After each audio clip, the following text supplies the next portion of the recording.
Good morning, happy Monday. Oh, frog in my throat. It's because I've just managed to eat a bowl of cereals just before we came live. Anyway, good morning, happy Monday. If you haven't met me before, I'm Gemma Crow, jewellery maker. Every Monday I go live at 10 for about an hour-ish and talk all things jewellery, what I'm up to, what's coming up, what you can get involved in.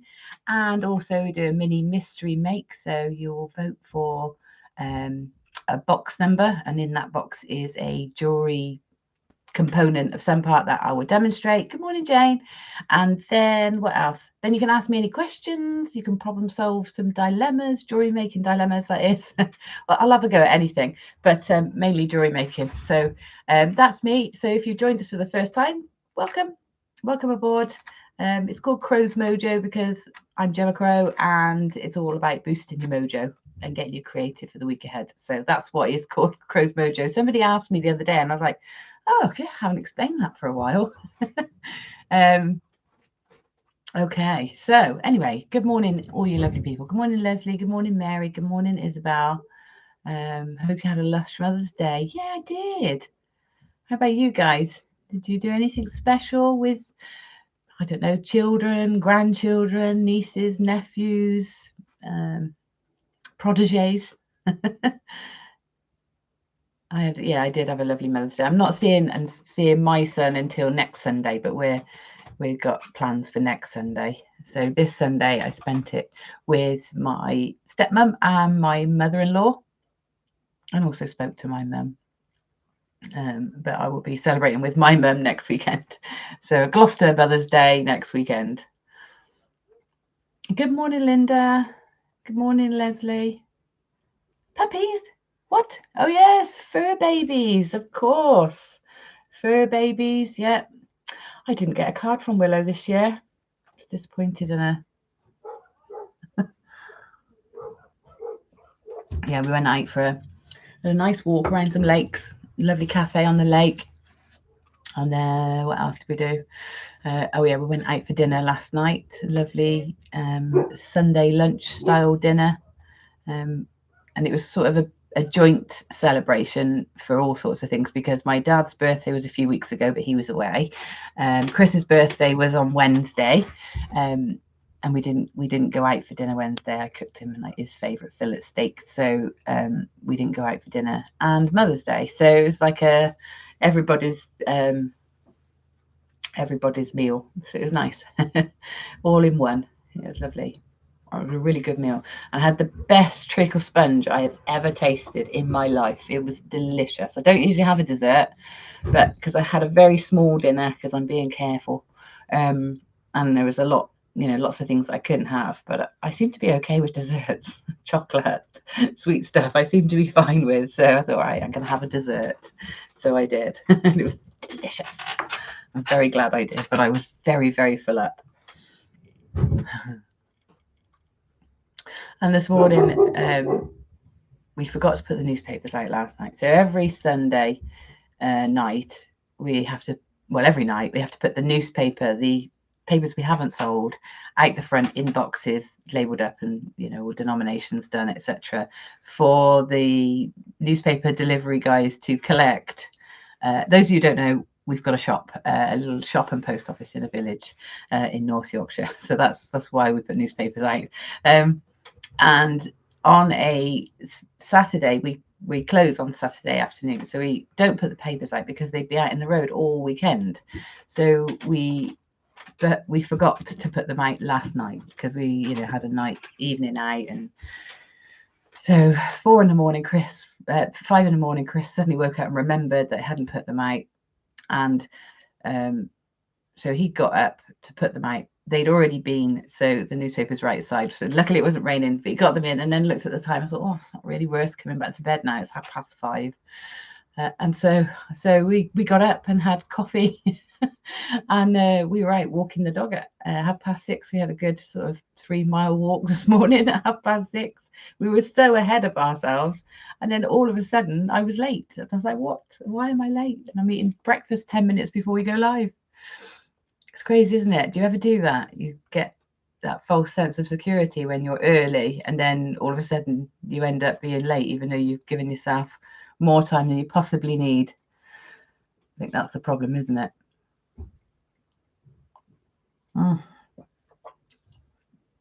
So at the speed I was just talking, I'm sure you can imagine I've actually had an extra coffee this morning. So yeah, I'm probably a little bit speeded up. You do it all the time, Linda. Yeah, it's crazy. It seems the less time we've got, the more, organized we are. But the more time we've got, less time, the less organized. Good morning, Candy. How are you?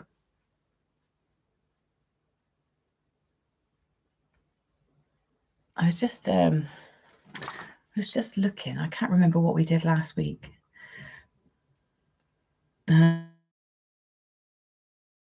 He had the day off, and then he's got some work in. So I was in the shop a lot last week, so I'm a little bit behind on all things jewellery making.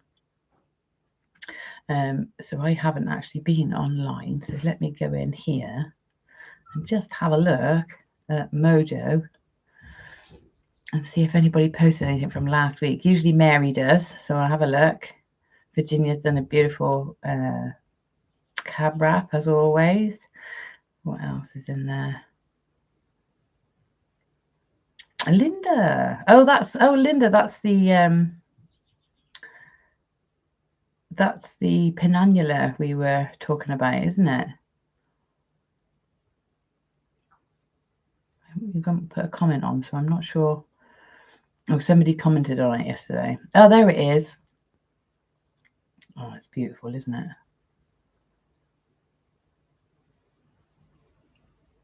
Oh, yeah. Angela Scott's. Did you see Angela Scott's chainmail headpiece? Who's seen that? It was amazing. Absolutely amazing. And I was thinking, when are you going to use that? And when we were watching the rugby on Saturday, you could see there's loads of England fans in the crowds with their chainmail headdress on.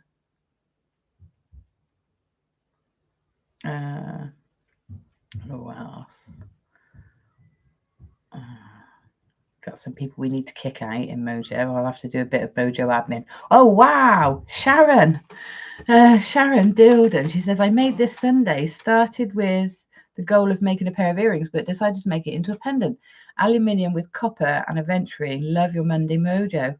Oh, look at that. So this is sort of a combination of a few Mojos. But that looks amazing. Can you see it? Look at the light. Yeah, because we did the funky earrings, didn't we? Was that last week or was that the week before? Oh, yeah, last week was the bunny. That's it. This is the week before. But look at that. Doesn't that look amazing? I love that. Oh, well done, Sharon. We obviously watch, so I don't think you're in live, but you obviously watch. That's fantastic. Yeah, and then lots of people finishing bits and bobs from workshops, which is lovely. Nikki. Yeah, okay, amazing. So I am all caught up.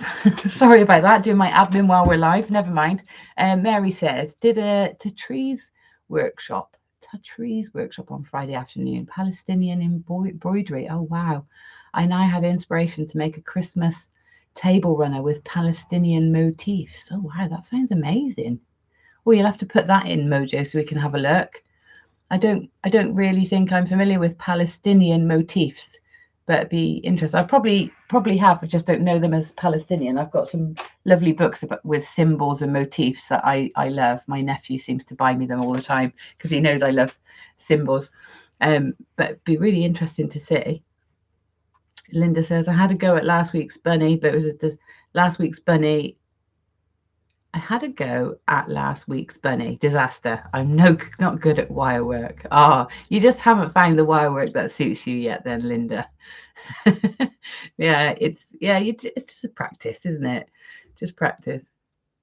What went so wrong with it, Linda? Did it not look like a bunny? Did it come out more like a dog or a horse or a cat? Just pretend that's what it was. Marjorie, good morning. Jane, I'm very jealous of the chainmail. I never seem together the time to work on something like that. Yeah. That's true. It's the scale of it sort of puts you off starting it, doesn't it? But I suppose, how much time do you sit wondering what to do? And then you might as well be working on something like that, you know. I'm the same. I'm the same. I have these ideas and I think, oh, it's just going to take me so long. I just, you know, I haven't got time. But then I think, well, the amount of time I sit and end up just stringing a necklace because I want to make something, but think I haven't got time, and I could be working on elements of something else. But yeah, I mean, it's incredible. I mean, I don't know what you'd use it for. I mean, great reenactment stuff if that's, you know, something you do. I mean, what an amazing piece to have. Linda says, I've just sent a photo. Ooh, let's have a look, Linda. To me.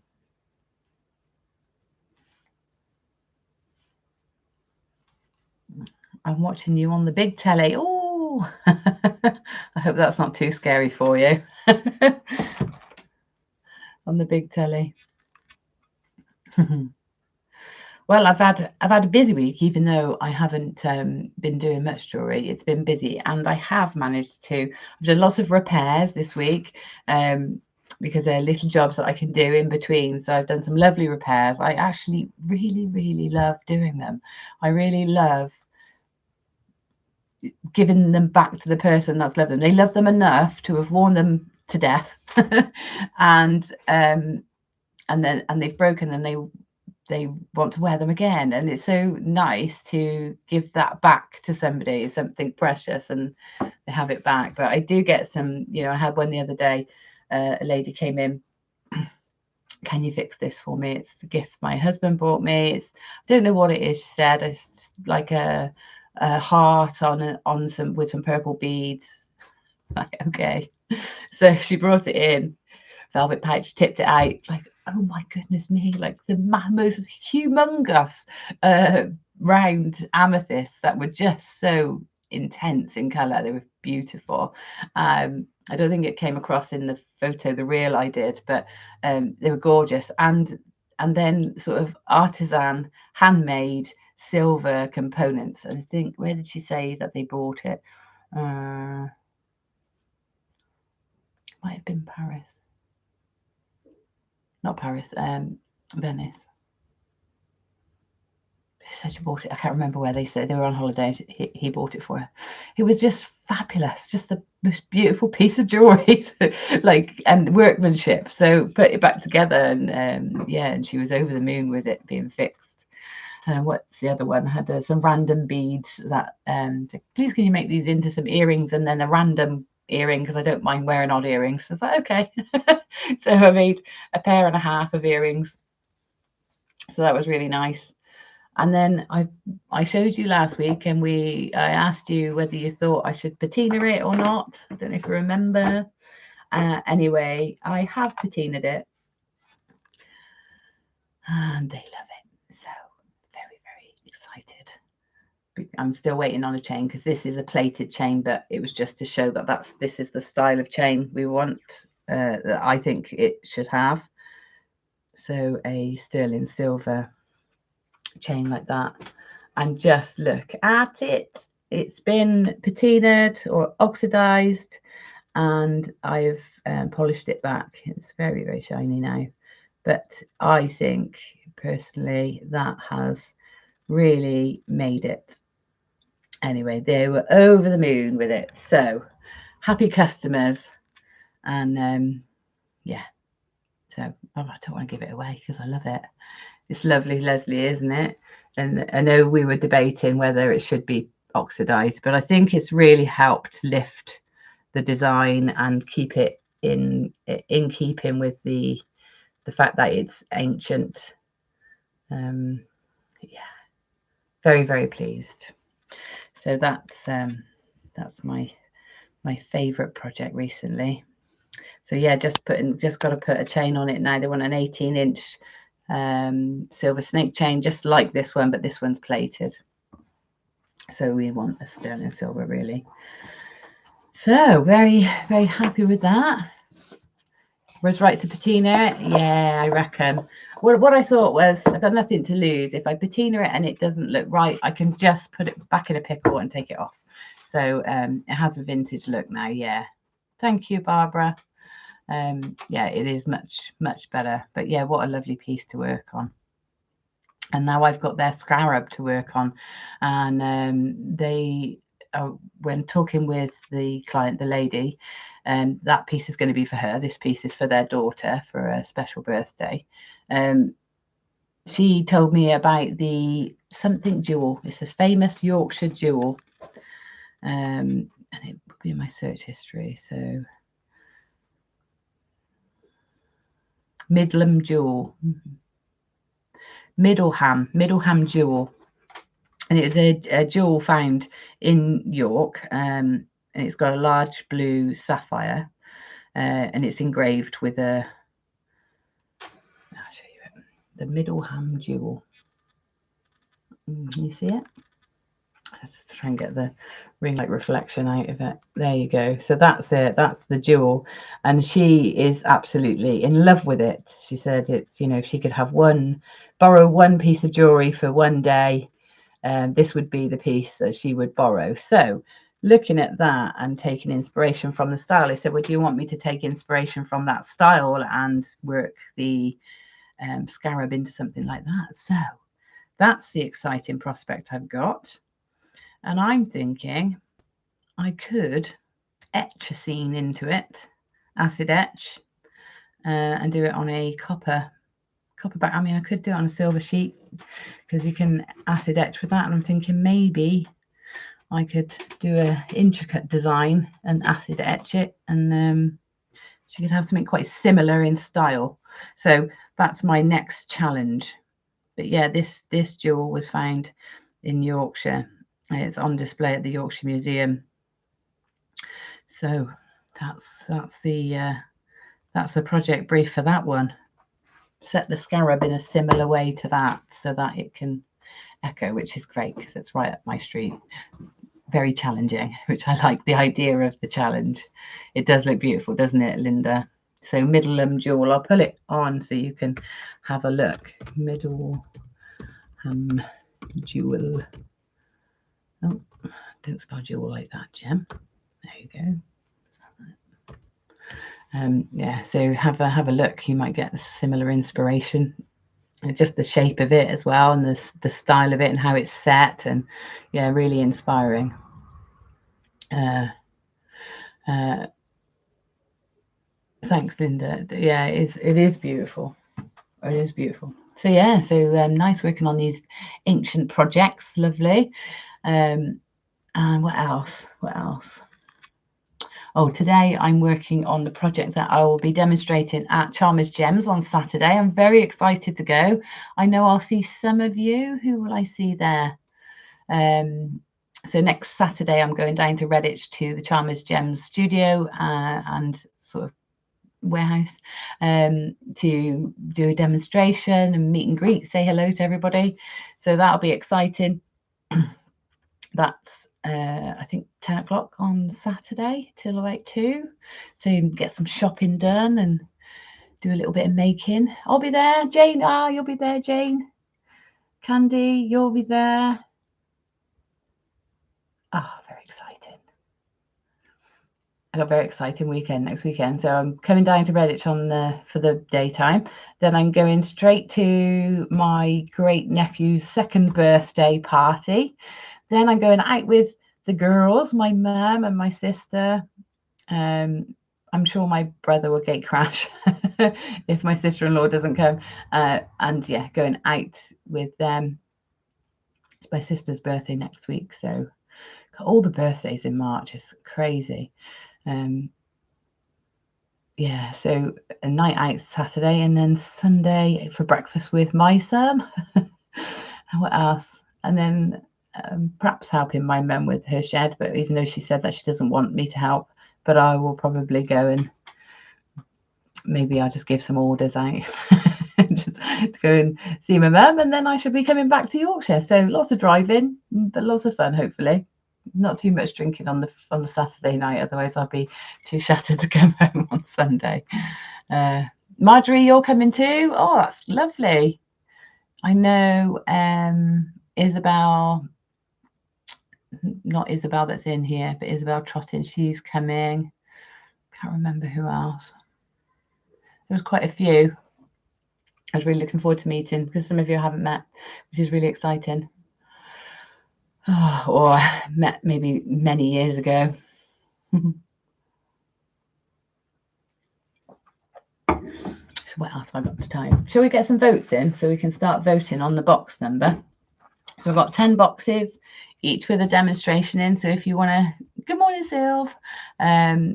You love my necklace, love the chunky beads. I have some really nice black and white agate cubes and rounds. Might have to play with knotting if my hands allow. Yeah, these are lovely. These are, is it Picasso Jasper? I love these.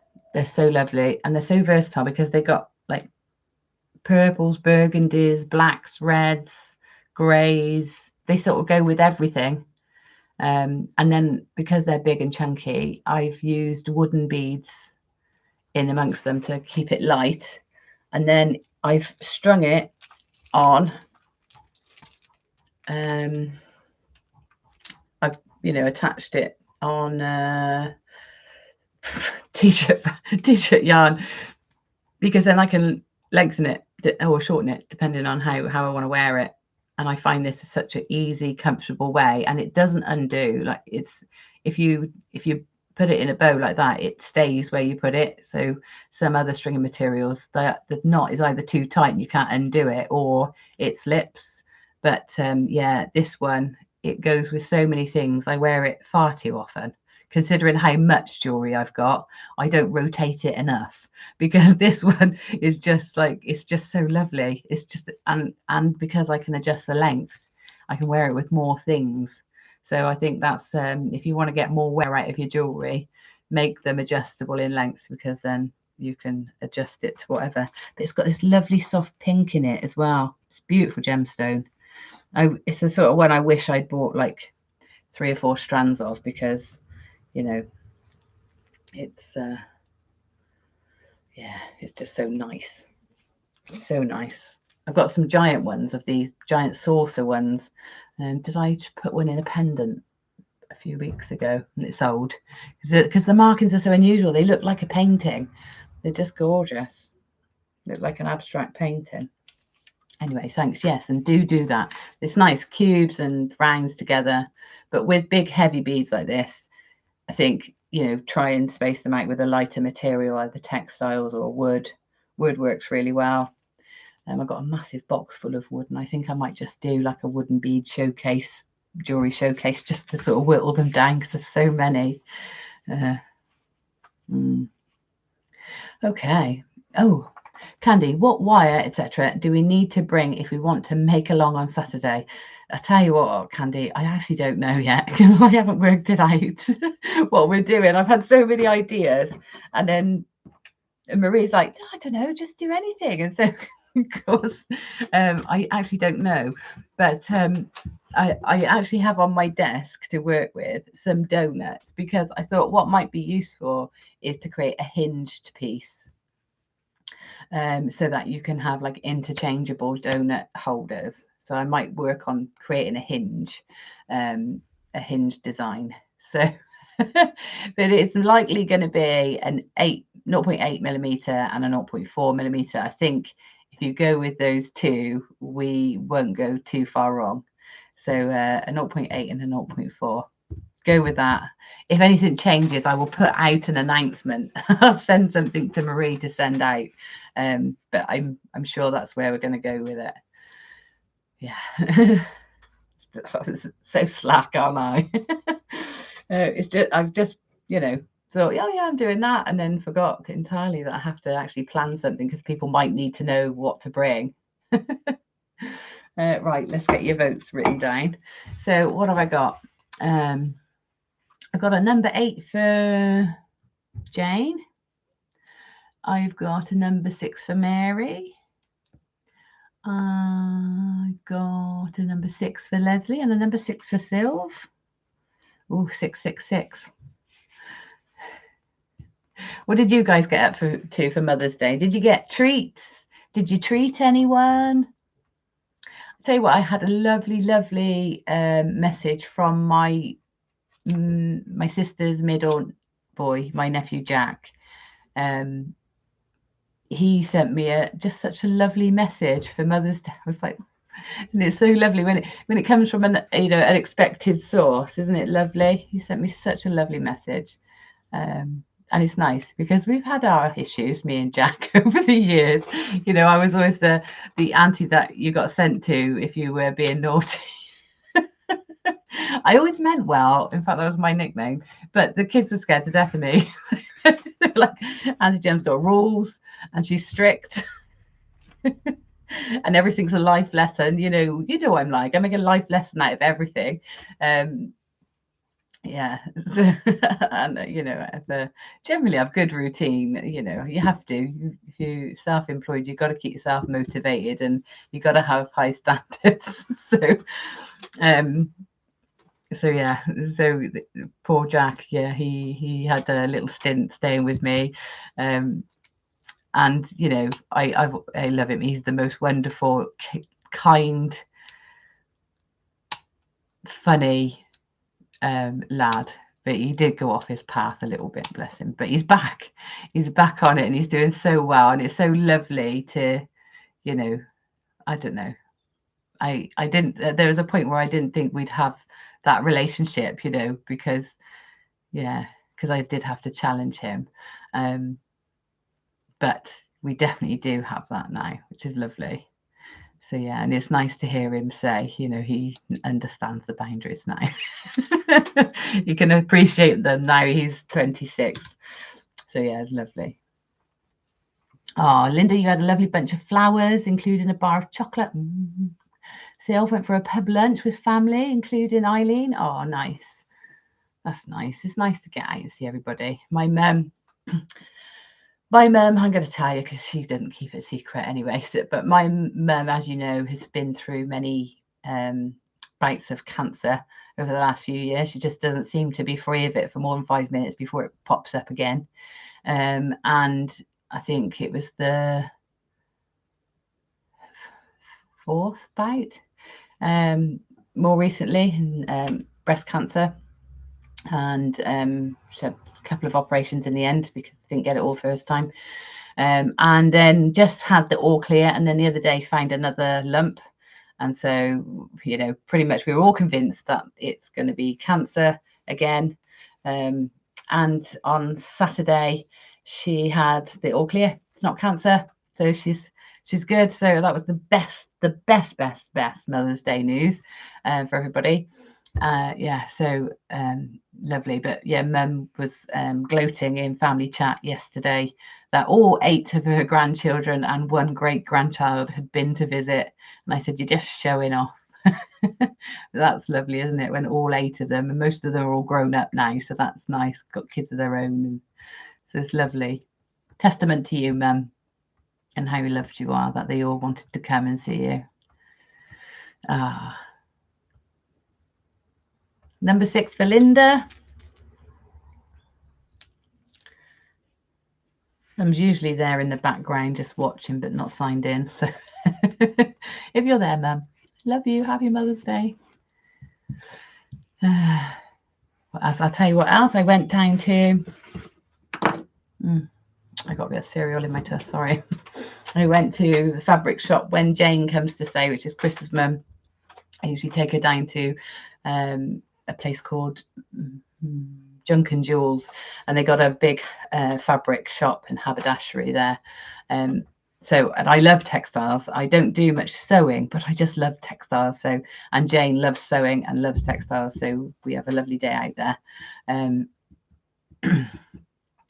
So we went there, and Jane bought lots of beautiful fabric, amazing prices, and I bought wool, and I don't knit really. I always love the idea of it, but I don't. Sil says, I had a lump that wasn't quite a few years ago. it's such a relief, such great news for Sherry. Yeah, it's wonderful news. We've all been very happy and emotional. It was great. And I'm glad yours wasn't either, Sil, but it's scary, isn't it? Yeah, so I bought some wool because I just couldn't resist it. The colours, look at those colours. And it's so beautiful. It's like, it's slightly silky. I just love it. And I'm thinking, you know, I'm not thinking knitting. I am thinking jewellery. So I feel I want to make these into something really vibrant. And like I was saying, because I love big gemstones, sometimes finding something that has equal visual weight but no physical weight, or little physical weight, is difficult to balance the design but also keep the impact. So I'm thinking these, and I'm thinking I'm going to bind collars with them and get that ombre effect, and then just see, because different parts of the skein will give me different color combinations, obviously, and then I can just then add gemstones that sort of, I could contrast or I could coordinate, so whichever. But yeah, so we've got the lovely limes into blues, which was the combination that was inspiring me last week, if you remember, the limes and the apatite blues. And then you've got, you know, purples and yellows together, pinks to yellows, purple and blue. So this combination, I just loved it. And the balls of wool were £2 each. There was hundreds of them, and I couldn't resist. I said, I can't leave them at £2 each. I can't leave them. So I've got that colourway. That's called Festival, and this is called Cosmic. And I just love these colour. Look at that colour. Isn't that gorgeous? Just thought they were beautiful. And this is obviously the same, but it's you caught it a different part of the you know, skein, the different combinations. But you go from purples to heathers to orange, back to purple grey. Just gorgeous. Lovely, lovely colours. Blue. That's coming across much more blue on the camera than it is. It's a more of an indigo purple. Isn't that funny? That's really changed the colour. Totally different on the screen to what it is here. But yeah, so I just thought, right, if nothing else, they'll inspire some combinations. Yes, I did, Sylv. I did finger knitting, because you can make lovely cords with finger knitting. You can use 4 fingers and you create like a rope. Yeah, so that would work really well. But t-shirt yarn is nice for that because it's so dense and your fingers are big, so this doesn't quite match the density of the t-shirt yarn, so you'd have a much thinner cord. But you know, there's no reason you couldn't create cord in a different way.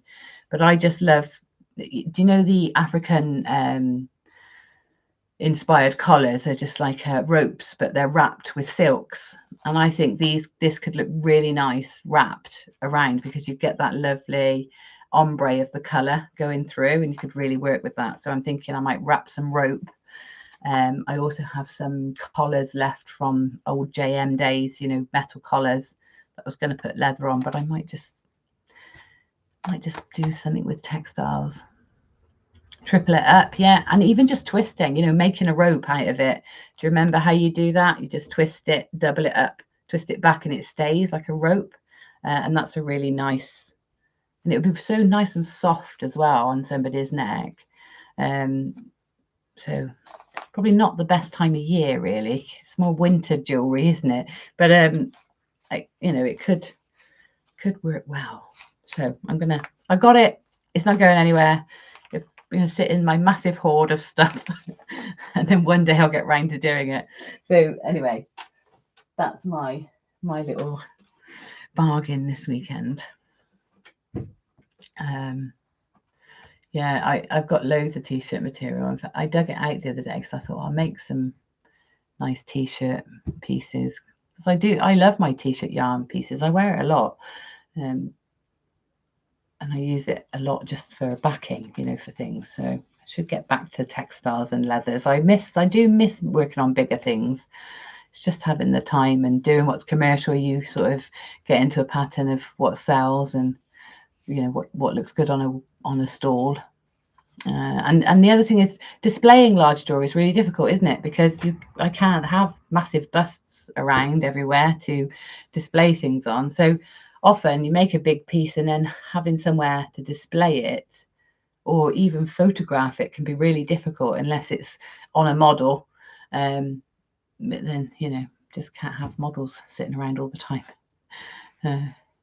So, any ideas? How do you anybody that makes big, bold, chunky jewelry? How do you display it usually? How do you show it? How do you photograph it? Because it certainly won't go in a light box. I couldn't, you know, I've got quite a big light box, but some of my chunkier pieces wouldn't really sit in a light box. I had 1 or 2 of your pieces on t-shirt yarn. Love them. Yeah, they're just so easy, aren't they? Easy to chuck on, easy to wear, comfortable.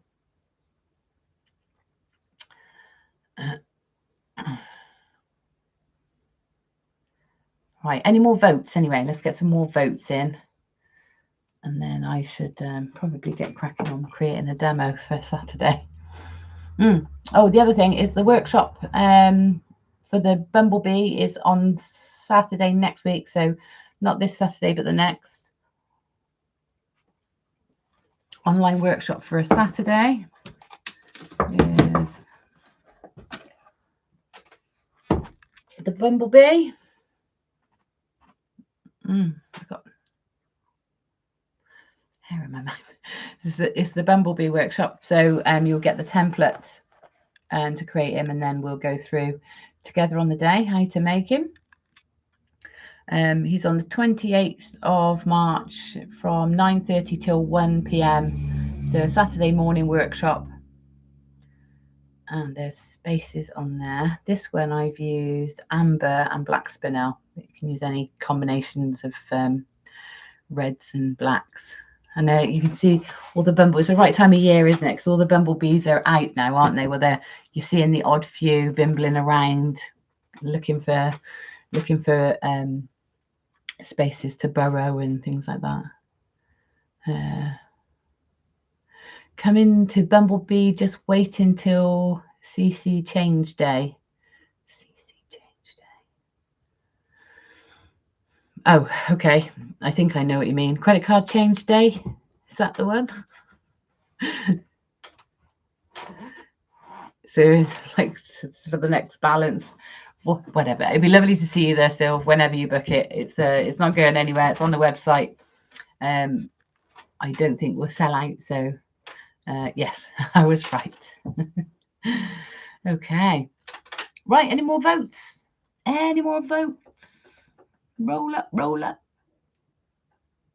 Get your votes in.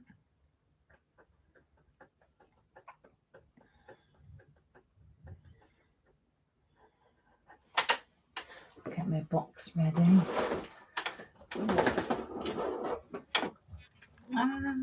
Everything's sticking together.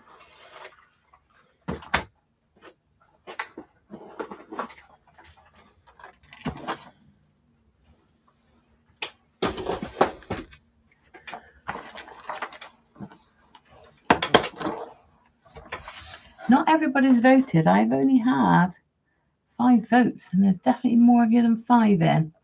So more votes, please. Oh, it's winning at the moment. Oh, that one's winning at the moment.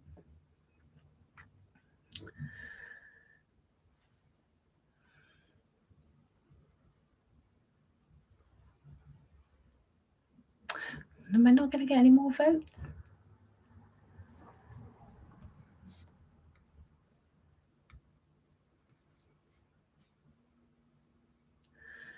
Okay, I'll give you long enough. The winner is number 6. 4 votes for number 6. So that's what we're going to go with. And in box number 6 is a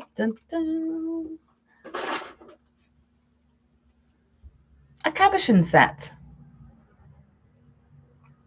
My birthday that weekend, daughter coming over out for lunch to garden centre to buy plants. Well, yes. That's nice. Garden centre, buying plants. That's what we did the weekend before Christmas. Hi Gemma, display ideas: an oversized fan, a shawl with complementary colours, a large vase, and a crystal fruit bowl, or the base of a pantheon. Vases is a nice idea. Fan, yeah. I mean, just laying them flat and is quite nice. I saw a really great idea. Where was I? I was at the garden show last year with Ben, and there was a lady, and she was, what was her display? It was really good. I think it was vases.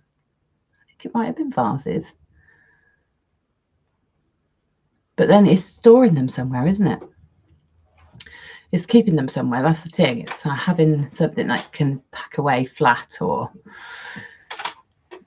but show the piece how it sits as well. So how it sits on.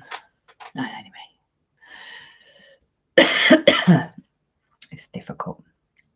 Yes. So this is the demonstration today. So it's a claw set design for a cabochon. That's the back of it, and that's the front of it. So we can talk through how to create these prongs, and then also, more importantly, how to position them onto the piece so that they don't scratch and so that they really hold the gemstone in place as well. So that's our demo. Let me get the camera. I'll tell you what, I need to get a cabochon though, because I don't have one on my desk. I've got donuts, but that's not quite the right thing. My foot's stuck under the chair. Right. Have I got a cabochon in here? No. Bear with me.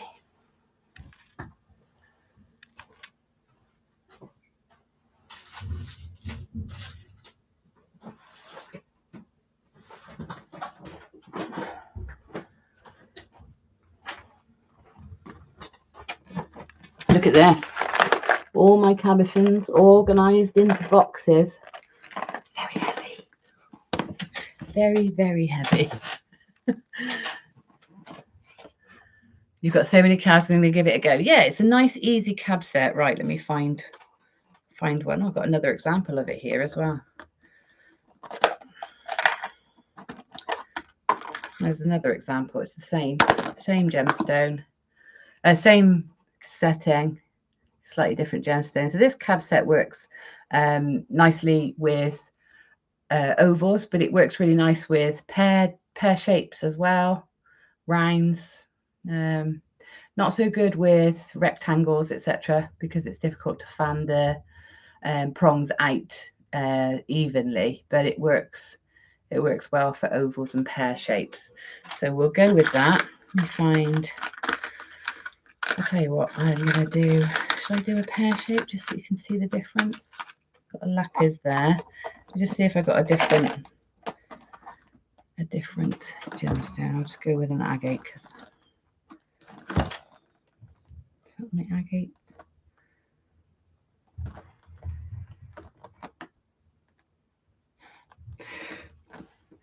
Yeah, it's not the best way of organising these. I think these are the agates, aren't they? Yes, lots of agates there. Let's go with that. Oh my goodness, that is a heavy box. Gotta run errands. It's 6:45 a.m. where I am located in the US, but we'll be listening. Oh, okay. Texas farm girl. Well, enjoy your errands. I haven't made jewelry in 15 years. It was so lovely, like gardening. Do you make resin jewelry? I've been making a bunch of resin lately. Rings and keychains are a go-to. Sorry, my first time seeing you. Well, welcome aboard. No, I don't use resin very often. I have done, but I didn't really stick with it. But sometimes it's a really great tool to utilize. You know, if you want to set something in a thing. So I do use it sometimes, but I know it's very addictive, and you can get lovely results. And you can also combine, if you love gardening, you can combine your gardening with resin, can't you? every time I see lovely leaves and flowers in the garden, I think, oh, that would be nice in resin. But yeah, anyway, it's lovely to have you. And while you run your errands, do come back next time, yeah, and listen in, and we'll see you soon. Subbed and liked. Oh, thank you. See you later. Right, okay, so let's have a look what I've got. Let me find a...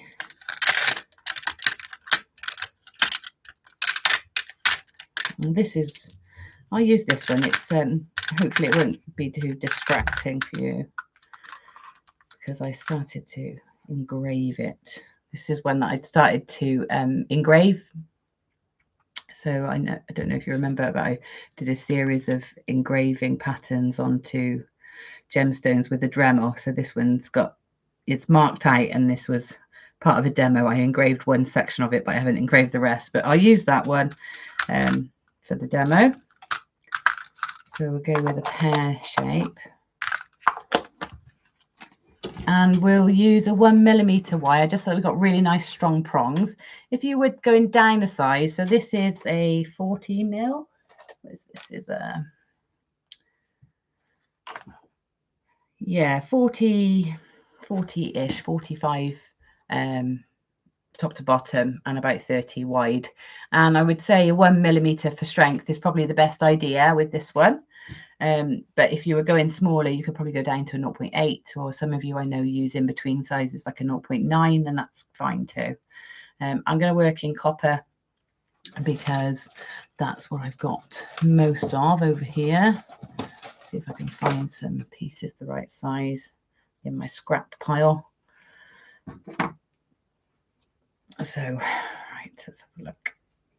Get all my bits and bobs sorted well, and then I will turn the camera onto my desk so that you can see what I'm doing, and I can show you how to plan out the project. Just finding a few pieces of wire the same. That's a bigger gauge. This is what happens. I get fed up looking in my scrap pot. Just look at the state of that scrap pot.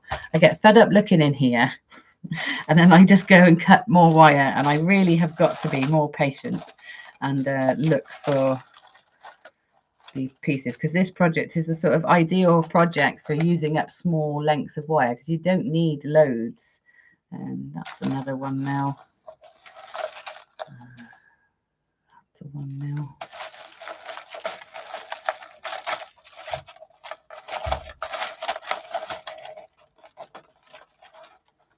And then I'm looking through here, and then I'm getting distracted with what's in the bottom. Like, oh, I forgot about that. Oh, there's a bead in there. So easily distracted.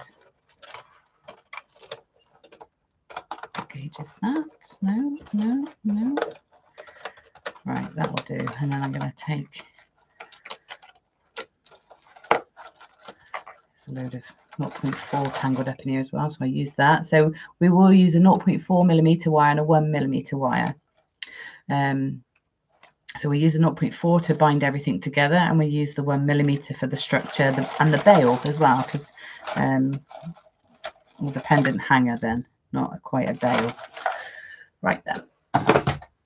Let's see what I've got. Have I got enough? Yeah, I reckon I did it. I did it out of my scraps. I need an applause for that, please.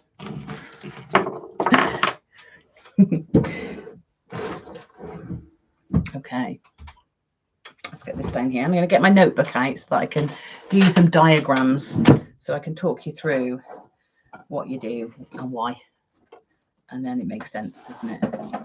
I always find if I can see the project sort of conclusion, how it ends up, I've got a better idea, and I follow the instructions better, because I hate blindly following instructions. You know, if I don't know where this is going, then I'm like, well, it can't be that.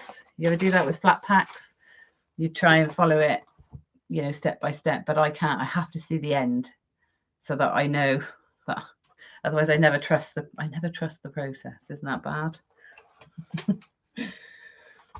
Right. Let me bring this camera. I'm going to put my finger over the camera while I do it, just so that I don't make you dizzy as I bring the camera down, because this is not an easy just click over camera. It's I have to bind it round with a cord and use all sorts of tricks to keep it in place. Right, let's see if that will stay. There we go, my messy desk. Okay, so here's our cabochon, and if I bring this one in, this is basically the structure that the prongs are going to be in. Now with this design, you do need to fan them out. They can't just really come straight out to the side, so it is hard to get them evenly spaced around without losing the strength, but it is such a lovely, quick and simple way of doing it.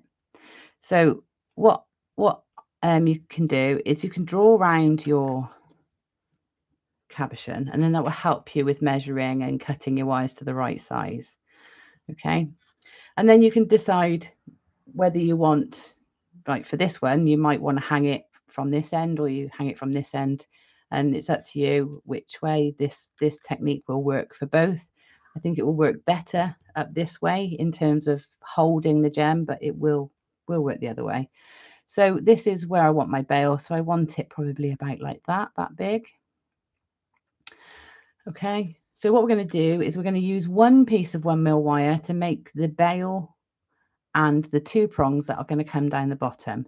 So we're going to fold a piece of wire in half, and we're going to bring those two wires parallel to one another like that. We'll just leave that like that for a minute. I will continue. And then we're going to attach a wire either side that are going to create the prong at the top. So here and here roughly.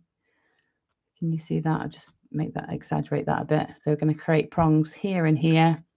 And then we're going to have 4 prongs at the bottom, because these 2 wires will eventually become a prong, and then the other end of these wires will become prongs.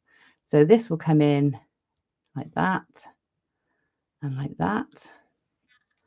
So you can now see we've got 4 wires there, and then we can decide where we want the other prongs. So I want don't want them 2 in the center. I want maybe one there, and then let's go one here and one here. Okay, so you see those. So these ones, we're going to bring those down. I'm going to fan the wires out to there and there. And then these ones, we're going to fan out from slightly higher there to there. And obviously we'll just leave those at that. Okay, we'll talk about the length of the prongs in a minute. But for now, we'll just stitch these together.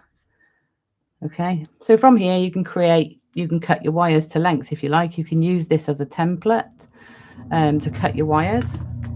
So my first wire, I've got a length of 1mm wire here, and I'm going to use bail makers to create the size bail I want. So I'm going to go with the 4th step on my bail makers.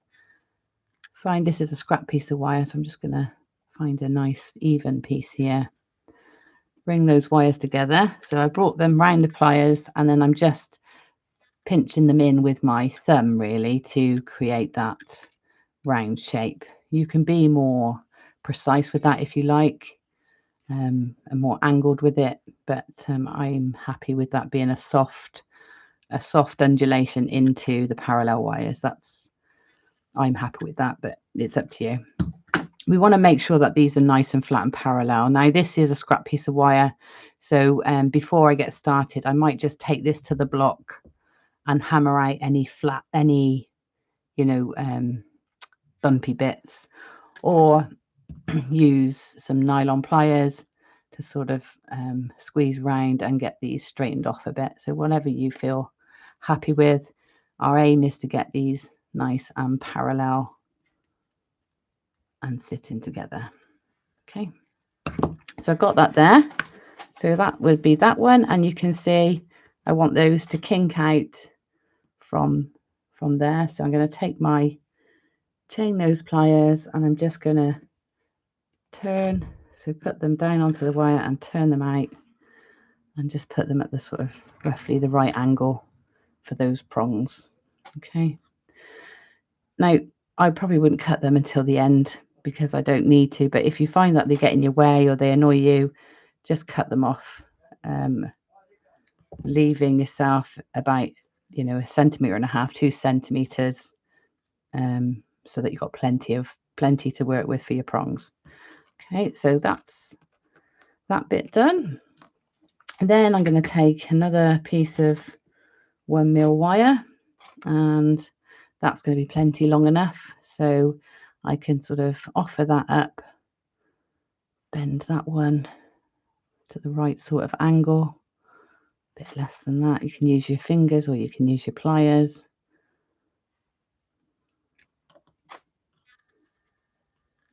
Like that. And then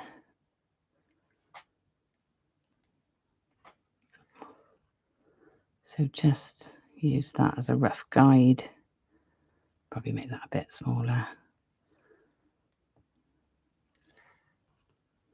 There we go. That's about right.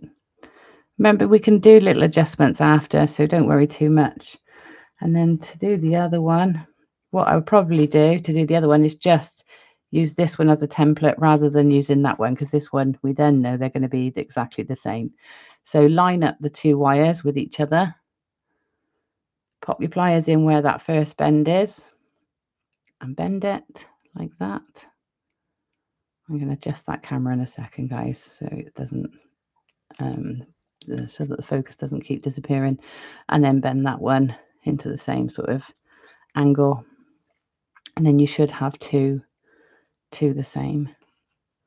Okay, so they should sit like that and like that. Okay, again, don't worry too much if they're not perfect, so long as they are equally spaced out to support the gemstone, and then you've got 4 wires that are parallel to one another here so that we can stitch them all together nice and securely. Right then, so let's stitch them together. Now it's completely up to you what sort of weave you use to bind these together. You can literally just straight bind them, you know, bind all 4 wires flat, so long as you are making sure that the wires are staying parallel and flat together in between, then that will work just fine. So or you can make it a more decorative weave. It's really up to you. I just for speed, I'm going to just straight bind these. And what I've got here is I've got about 1 meter of 0.4 wire, and I'm going to leave about 20 centimeters before I start binding round from here down, and then that will give me enough wire to weave in between these arms. And I'll explain why that's important in a minute, because we need to stabilize and set the distance here so that the prongs don't just all move in together. So it's the weaving across these, keeping them apart, that will help the prongs stay separate. So I'm just going to grab hold of this center one to start with. So again, leaving about 20 centimeters this side, I'm just going to bind around, I don't know, 3 or 4 times around those wires together. And I'm just going to change the settings on this camera so that it doesn't keep going out of focus.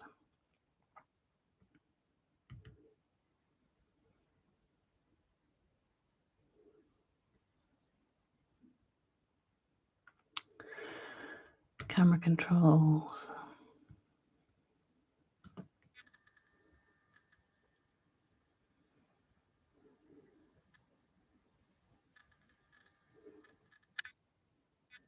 Just trying to find it, just the piece just right there. There you go.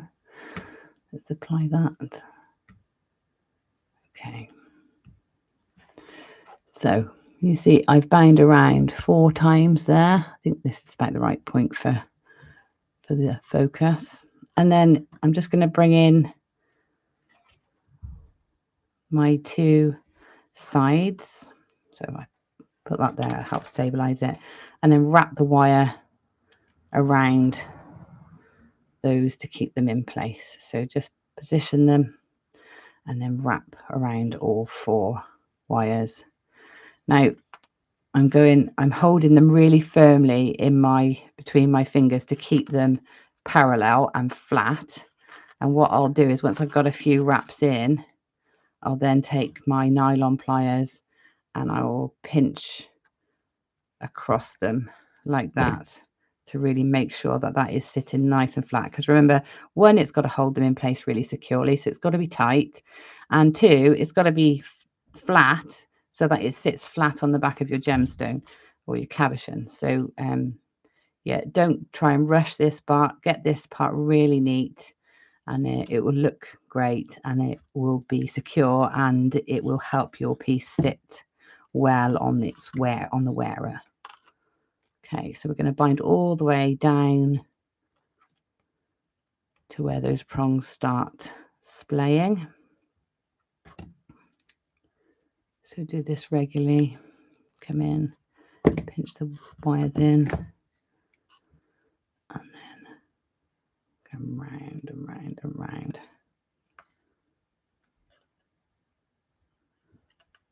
It looks like a little stick man with two sets of legs. Okay, so there you go, that's bound, and we've done that central section.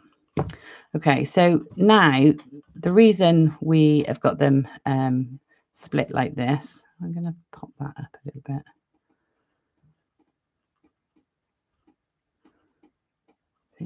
So if you're unsure whether it's moved out of place, just offer it back up to your drawing. And see, I think I got a little bit longer here than I needed, and just put those back into position like that. Okay, so they're in the right place, and then we're going to set the distance. So if there's a couple of things that can happen if you don't do this bit. So the first thing is these can swivel and swing around, which is not ideal. We want them nice and flat, no play in there. The second thing is they can move together. So by putting a weave in between them, it sort of sets the distance apart from each other and stops them from squeezing inwards. So that's what we're going to do here. And again, doesn't matter how you do this, so long as you do get them separated. So I'm just going to use a very simple over and around weave. So over in between the two wires, around, and then over to the other side, and around, under, and around, over and around. Now you can use a figure of 8 weave if that's something you prefer. So that would be going in between the sort of legs then each time. So under, round, and in between, and round. Now you don't need to do too much of this, just enough to really set the distance apart. And I'm just going to do it until I run out of this wire. Okay. So remember, when you're doing this, keep your tension just tight enough to keep the wires taut, but don't pull on it, because we've already set those wires where we want them. We don't really want to be pulling them in, widening them, or drawing them in together. So I'm just doing this until I run out. And you can do more of this. Just remember to keep offering it up to your drawing, because you don't want to see this from the front. So we don't want to come down too far, for example, otherwise we'll see it from the front of the gemstone. We want all that at the back. So we just got the claws at the front. Right then, so I just think I can get this round a couple more times.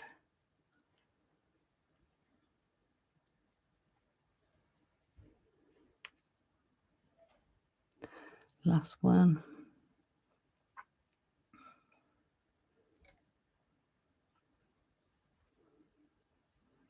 I'm not usually this stingy on my wire, but it's quite satisfying when you just tuck in the very last bit off and you don't need to cut any off.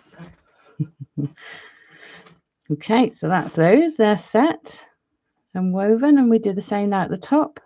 So what I'll do is these two that are together I'll use as one wire, so I'll treat them like one wire. So when I'm coming round, I'm just going to wrap around both of those wires and then around the arms.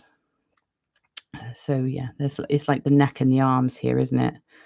So we're coming round, round, So this is the figure of 8 I'm doing. So let me slow that down a bit, just in case you're thinking, what's she doing? So the wires come in around one of the arms, then in between the arm and the neck, around the neck, in between the arm and the neck, and around the other arm. So it's like you're weaving, really. And every time you go around, you just wrap around. Okay, and then this time instead, now I'm finished, I think I'll finish on the neck itself, just so that it's nice and secure and even, and then I can put the cut edge against the stone. So if I finish there and trim that wire on this side, I can make sure that that cut edge is against the stone, and therefore there's nothing to get on the skin. So just go over it all with another pinch with your pliers. You can use your chain nose pliers or you can use your nylon pliers, just flattening everything out, settling all the weave in place. And there is our sort of basics of our holder. Okay, so now which side is the front? This is the back. So there you go, that's sitting on there, everything's sort of still lined up. Now I'm going to bring my gemstone back in, because when you draw around your gemstone, obviously it's slightly bigger. So I'm going to bring my gemstone in and position it where I want it onto the wires. And then I'm going to get a marker pen. So a Sharpie is fine. A fine point Sharpie is really useful. And I'm just going to move this in because I can't see over the top of my work with the camera here, but roughly, so just position it where I want it, and then I'm just going to mark on the wires the edge of the gemstone so that I know that's where I need to bend it.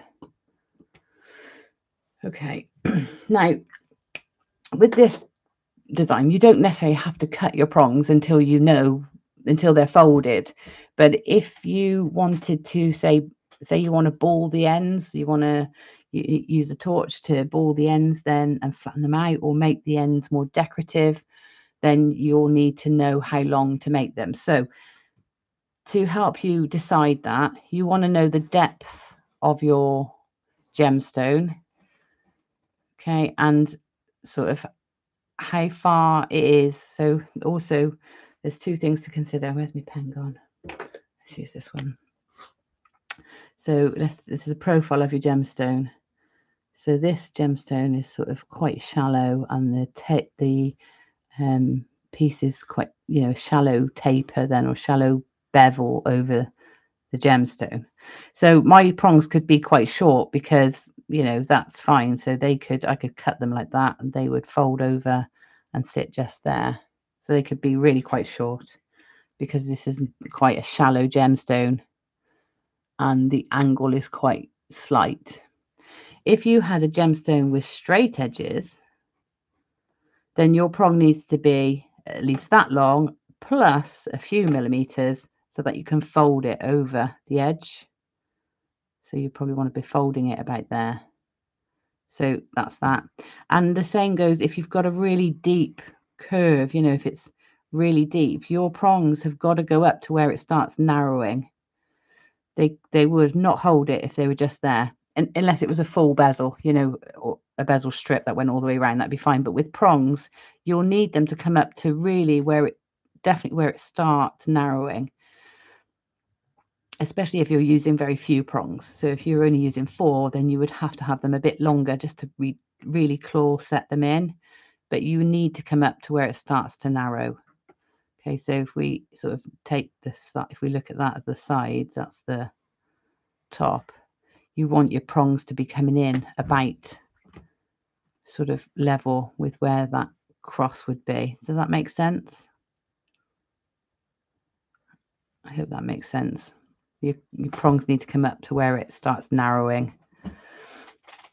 Okay. Any questions, just ask and I will try my best to answer them. Right, so I've marked on my wire where I want all the bends to where I want the prongs to intersect the gemstone. So now I'm going to come in with my pliers. I seem to have lost the mark on that one. I'll do that one at last.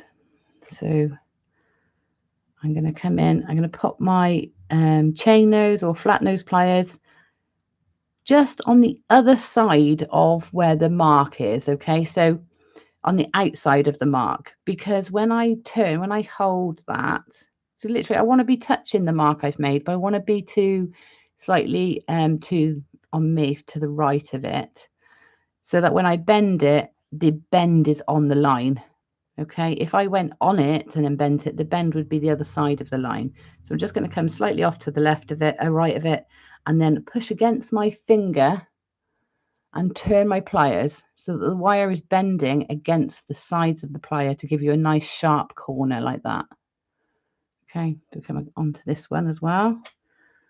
And at the moment, the prongs are getting in the way when you're doing this. So just take your time, position it where you want it, hold on tight. Like the wire's been in the way. Hold on tight, pushing with your finger against the pliers. Push and turn the pliers up so that your finger's pushing against the side of the plier to get that nice, tight, sharp corner.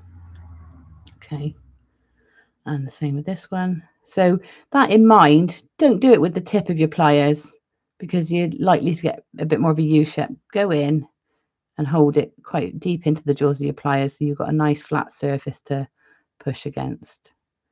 Okay, so line that up, push and turn it upwards. Last one on the bottom, line it up, push and turn it upwards.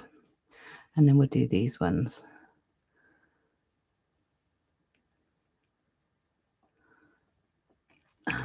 And then I lost the line on that one. So what I'm going to do is I'm going to pop this in, and then decide where that one should be.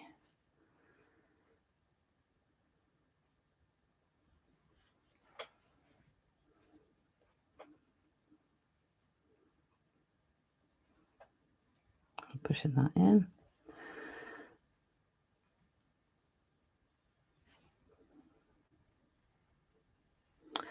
Okay.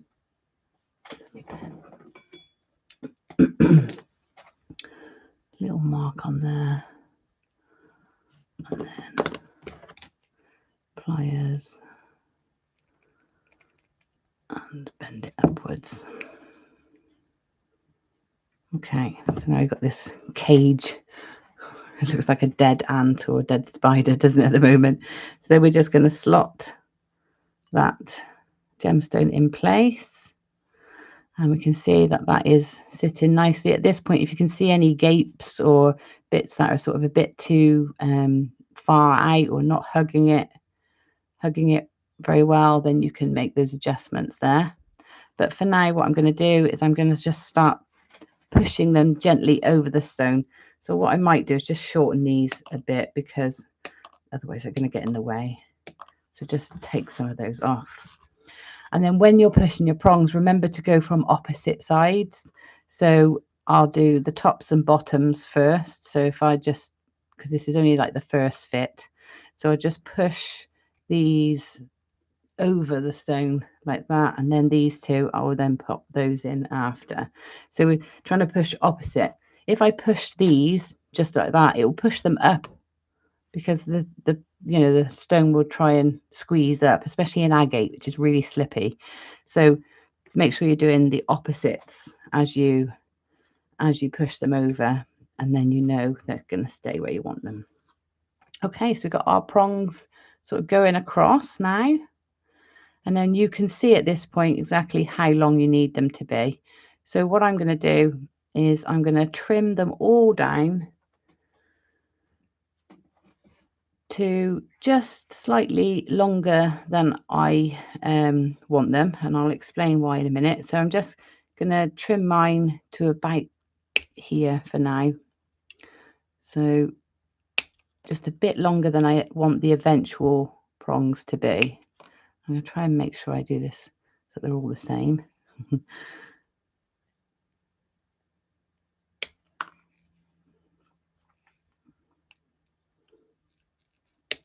So I'm just cutting them all roughly the same length. Okay, they're a bit longer than I want them to be, because the next step is I'm going to come in and I'm going to cut them at an angle. And this is so if I do a diagram here are my prongs. At the moment I've cut them so they're flat like this on the ends. And what I want to do is come in with my cutters and I want to cut them like that, so that they then are that shape over the stone. Okay, and that is because I am going to bend the tip of these down. So what will happen is, here's my gemstone like that, and my prongs will come up, and when I bend them, because I've cut them at an angle, they will sit like that on the gemstone. So the cut edge will be sat on the gemstone, rather than if you've cut your prongs and they're just flat like that, and then you've got a lot of filing to do and you've got the worry of that catching. Whereas if we bevel them, as we tip them down, the flat side sits on the gemstone and holds it really nicely. So we can do that with our pliers. We don't need saws and things like that. Take some good, you need good flush cutters, probably better than mine, but you need them. And what I do is I eye it up like that. Can you see where's the best place to position that? Can you see the angle of my pliers? The flat side of my pliers is onto the wire, and I'm just going to nip it off, and it's changed. So I don't know if we can see the difference. I can try and change the focus again for a second.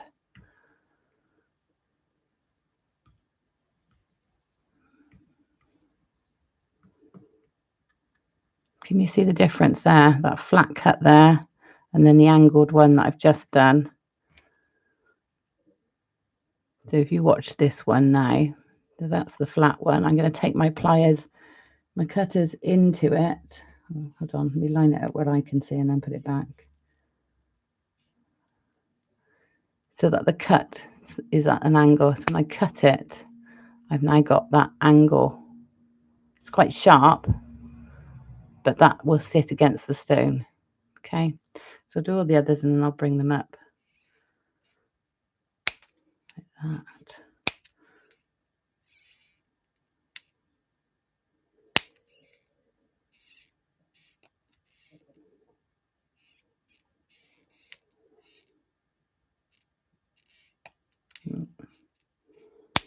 Okay, so I've cut them all. Let me just, I have to trim a bit more off that one now because I did the other one a bit shorter. There we go. Okay, so they've all now been cut so that they got this sort of tapered angle on them.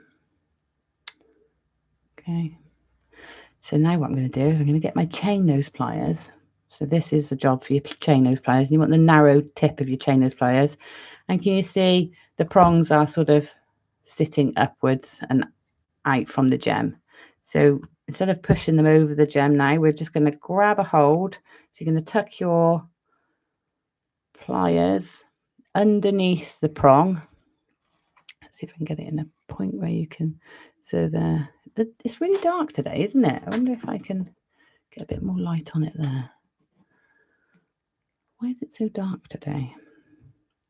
So I want my pliers, the tip of my chain nose pliers, just where that is cut. Really, really hard to show you. You see there's just the tapered edge is sticking out and the pliers are gripping just before that taper starts. And then what you're going to do is you're going to hold on to your stone and grip it really firmly grip on your pliers and on your prong, and then you're going to just turn your wrist so that the pliers hook out like that, and the cut edge sits then on the gemstone. Okay, so this is doing a couple of things. One is putting the prongs out of the way so they're not scratchy. Two, it's really pulling in the prongs, and with that in mind, again, we're going to try and go opposite. So if we do that one, we then come into the opposite one and do that one, rather than working your way around the piece, because you're pulling against the piece. So again, pliers in just on that wire, just before that bezel that you've cut, bevel that you've cut is there, and then just turn your wrist until that prong sits on the gemstone. And then when you do that, you shouldn't be able to feel the tip of the wire at all. Okay. So now I'm going to do this one. So slide my pliers in underneath that prong, hold and turn like that, and then come to the opposite one. Hold and turn, and then it's just these two left. So slide your pliers in underneath, hold and turn.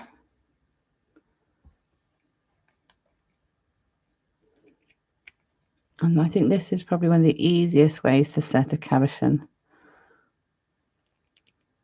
And also it gives you, lets you show off your gemstone. You know, sometimes you can do these lovely wraps and weaves. I did this one the other day, and I just felt like I've gone mad on here. I've done too much. I've overwhelmed the gem. It's lovely, and I enjoy all the swiggly wiggly bits, but it's just, you know, if that was a gemstone that had particular beauty or lovely markings that I wanted to show, this is not going to show it. Whereas this is just all about the gemstone, isn't it? The prongs are really discreet. They're just sitting out of the way, and you know, you've got nothing distracting you from that gemstone. Okay, so that's your prong setting. You can, of course, you know, polish these up however you want. So, you know, if you've marked them with it being copper, you can polish them up. But yeah, that's your basic prong setting. And this bail, we did a doubled over bail, but which is really nice and simple, works great with a lark's head knot with cord through.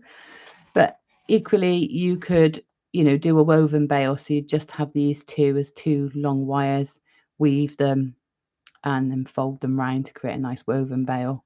So really up to you, but that's your little project today.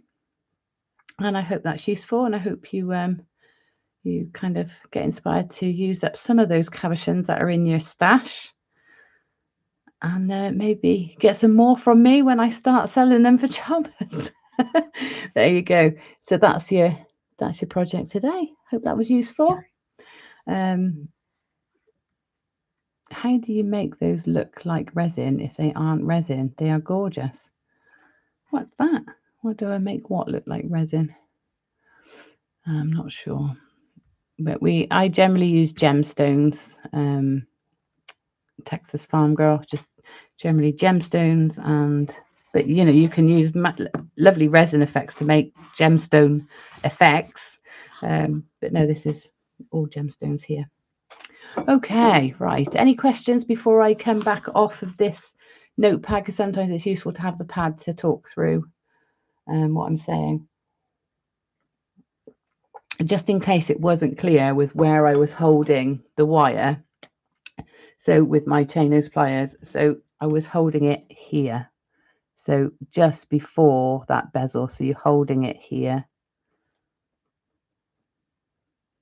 So your plier tips should be there and there. That's my plier tips. That's where you're holding it. And then when you tip it, this bit sort of bends, so that bit sits on your gemstone. That's the principle anyway. But what's really nice is that all the sharp ends that catch are completely tucked away nicely, and you can't, you know, they won't catch or anything. So, you know, if you don't like filing like I don't, it's a great one. I like it, Linda. Good. So useful, says Marjorie. Oh, good. I'm very glad. Thanks, says Leslie. You're welcome. Nice and easy. Okay, let's move this camera back then, and I can see you all. Well, you can see me at least. I'm just going to put my thumb over it again. Keep it back here. Okay, so let's put it, that one, or that one. Perhaps I should finish the engraving on this one. It's a shame, isn't it? Because it's just, you know, it's not finished, and so it's pretty useless, this stone, unless I finish the engraving. I'll think about it. But first I will start on the donut project.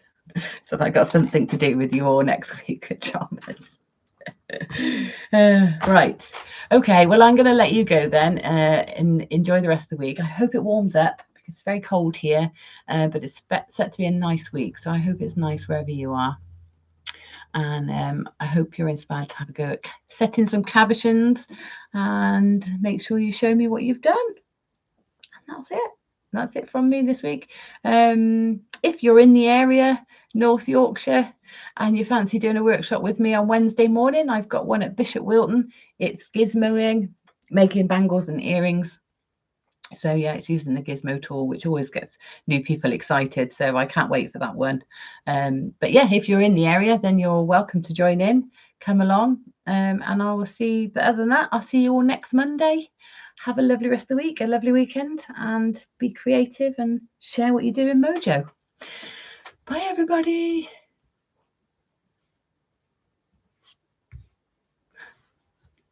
I actually can't find the oh, there it is. Couldn't find the end stream button. Bye.